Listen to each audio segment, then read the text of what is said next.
E aí, eu sou Ishigaki e hoje eu vou explicar um pouco sobre os cargos políticos do Brasil. Prefeito, ele é basicamente o chefe do município. É ele que decide como os serviços públicos vão ser prestados na cidade. Como, por exemplo, na área da saúde, com os postos de atendimento básico, na educação, com as creches e ensino fundamental, no transporte público, na limpeza de áreas urbanas, como as praças e também as manutenção das ruas. Ele manda na administração local, elabora o orçamento, nomeia secretários e executa as obras, ou pelo menos ele tenta prometer isso. Mas não espere que ele faça tudo o que ele fala. Boa parte do seu trabalho passa por licitações, burocracias e negociação com a Câmara dos Vereadores. Os impostos que você paga para financiar essa festança toda é o IPTU, o ISS, Imposto sobre Serviço, e o ITPI, que é sobre vender um imóvel. Governador faz a mesma coisa que o prefeito, mas em nível estadual, ou seja, ele manda em mais gente e tem muito mais poder que o prefeito. É o responsável por coordenar as polícias civil e militar e também de construir os presídios, ou seja, os governadores são responsáveis pelo Brasil ser essa completa anarquia onde crimes acontecem à torta e à direita. Lógico que também tem toda a parte burocrática por trás, onde o vagabundo comete crime e não é preso, ou até mesmo comete um crime, fica 6 meses e sai, mas isso aí é uma pauta para outro vídeo. Os governadores também são responsáveis por administrar hospitais, escolas do nível médio e faculdades estaduais, como a UEL e a USP. Também cuidam das rodovias, cuidam do saneamento básico, aeroporto e o Detran. Resumindo, ele é o prefeito de todo estado, tendo o poder de veto às leis da Assembleia e intervenção em prefeituras em casos excepcionais. Os impostos que financiam tudo isso é o ITCMD, ICMS e o IPVA.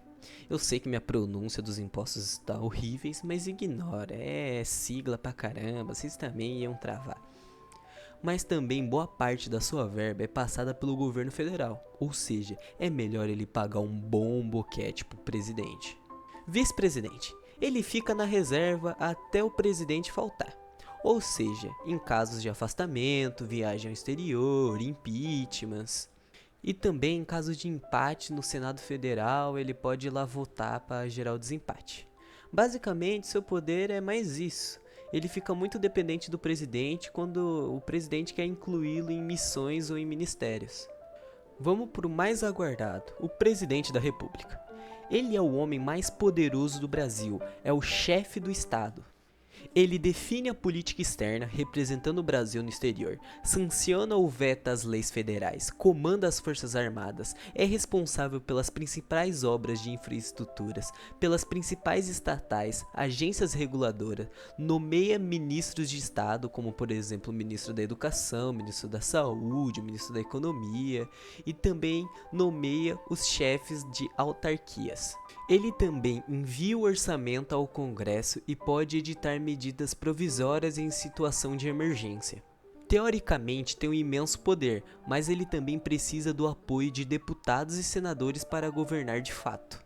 Mas levando em consideração sua enorme influência, quem é o responsável final pela Petrobras tá esse caos? O presidente. Quem é o responsável pelas queimadas? O presidente. Quem é o responsável pelo sucateamento da educação? O presidente. O principal imposto para financiar tudo isso é o famoso imposto de renda. Vereador. Esse é o político que tem mais contato com o povo, mas é melhor você não confiar nele quando ele falar que vai fazer aquela manutenção que precisa na sua cidade. Na verdade, ele representa o poder legislativo de uma cidade.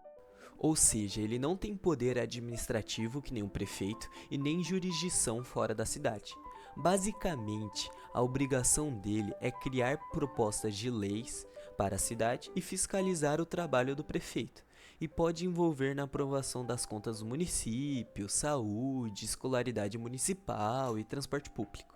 Deputado estadual. Basicamente, ele faz a mesma coisa do vereador, mas só que em âmbito estadual. Suas leis entram em vigor em todo o estado, e o seu papel é fiscalizar o governador e suas contas, criar leis que afetam como, por exemplo, o piso salarial, o comando da polícia civil e militar, escola, faculdades estaduais e hospitais.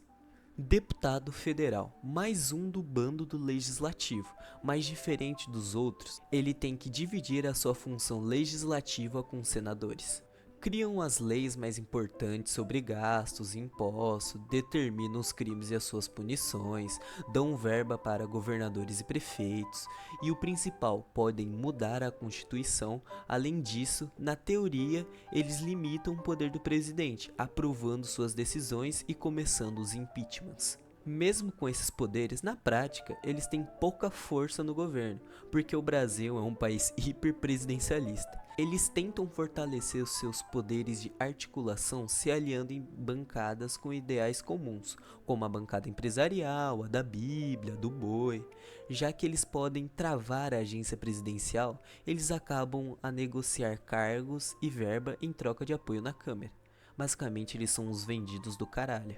E por fim, os senadores. Eles são os parceiros dos deputados.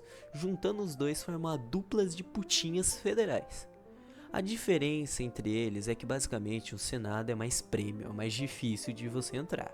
Você tem que ser um idoso e eles têm poder de como vetar leis, vetar orçamento dos deputados e presidente, iniciam os impeachments do presidente e do ministro do STF, esse tipo de coisa.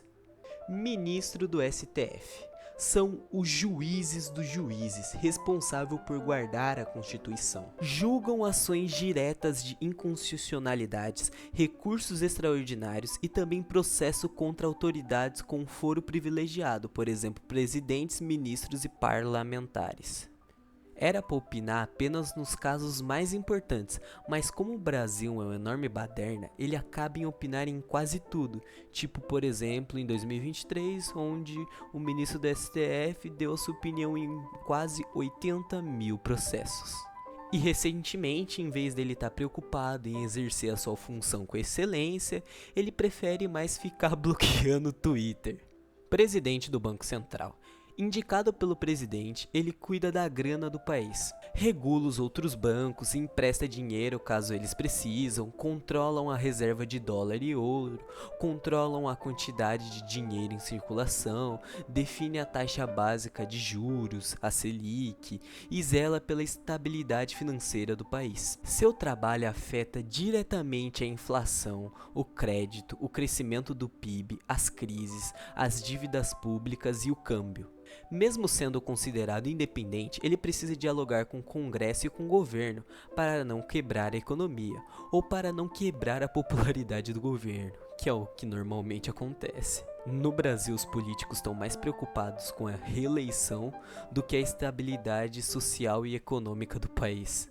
PGR, ou Procurador-Geral da República, é o chefe do Ministério Público Federal, representa a União em ações penais contra autoridades com foro privilegiado, como presidentes, ministros, governadores, e defende o patrimônio público. Iniciam investigações contra a corrupção, apresentam denúncias e atuam em defesa da Constituição e dos direitos fundamentais, e também acompanham a polícia para garantir que eles estão agindo de acordo com a lei. Mas normalmente eles estão mais interessados em defender os seus aliados do que defender a Constituição. A AGU, ou Advocacia Geral da União, é o escritório de advocacia do governo federal. Defende judicialmente os interesses da União, das suas autarquias e empresas públicas, em caso que vão em disputa de licitação, a cobrança de dívidas e acordos internacionais. Apesar do nome parecido com o MP, sua função é proteger o Estado e não de acusar ninguém ou punir. Bem, esse vídeo vai acabando por aqui. Vale ressaltar que eu não expliquei a função dos ministros, como o ministro da Economia, o ministro da Fazenda, o ministro da Educação, porque eu planejo futuramente criar um vídeo especificamente sobre eles. Espero que essa explicação sobre esses vagabundos ajude alguém a compreender melhor. E até a próxima. Se por acaso não nos virmos, bom dia, boa tarde e boa noite. Cara. É.